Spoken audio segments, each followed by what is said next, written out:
경남경찰청 밀양경찰서에서 조사를 받게 되는 상황을 기준으로 말씀드리겠습니다. 안녕하세요. 법률사무소 아신입니다.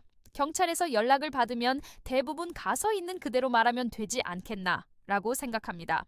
그런데 수사는 이미 고소장과 참고인 진술, 확보된 자료를 토대로 일정한 방향을 잡아두고 진행되는 경우가 많습니다. 그래서 출석 전에 사건의 구조를 먼저 정리하는 과정이 필요합니다. 형사사건은 죄명보다 실제 쟁점이 중요합니다. 절도는 점유와 고의, 성매수는 대가성과 인식, 성범죄는 진술의 일관성과 정황, 보험사기는 자금 흐름과 공모 관계가 핵심이 됩니다. 본인은 충분히 설명했다고 느끼지만 조서에는 일부 표현만 남는 경우가 있습니다. 어이없죠? 그런데 그 한 문장이 기록 전체의 취지처럼 읽히기도 합니다. 그래서 사실관계 시점 증거를 구분해 진술의 틀을 먼저 씁니다. 경찰 단계는 끝이 아니라 이후 절차의 출발점일 수 있습니다. 성취 여부, 기소 가능성, 재판에서 다툴 부분까지 함께 고려해야 합니다. 인정할 부분과 다툴 부분을 나누지 않으면 대응 방향이 흔들릴 수 있습니다.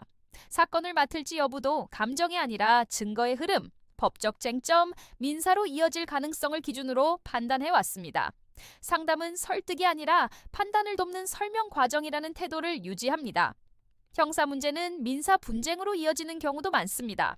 합의, 손해배상, 채권 문제가 동시에 움직입니다. 그래서 소송 결과만이 아니라 실제 회수 가능성을 먼저 따집니다. 재산조사, 가압류, 강제 집행까지 이어질 구조인지 점검합니다. 판결이 있어도 집행이 되지 않으면 현실적인 해결이라고 보기 어렵습니다. 부동산 분쟁이나 전세 사기 사건은 계약 구조와 권리 관계를 함께 검토합니다. 공인중개사 자격을 바탕으로 계약서와 등기 흐름을 동시에 살펴왔습니다.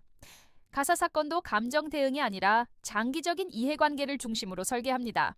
이혼, 재산 분할, 양육권, 성년 후견은 이후 분쟁 가능성까지 고려해 방향을 정합니다. 출입국 문제와 형사 절차가 얽힌 사건은 형사, 민사, 행정을 나누지 않고 하나의 흐름으로 종합 검토합니다. 상담부터 조사, 소송, 집행까지 직접 이어가며 준비해온 구조입니다.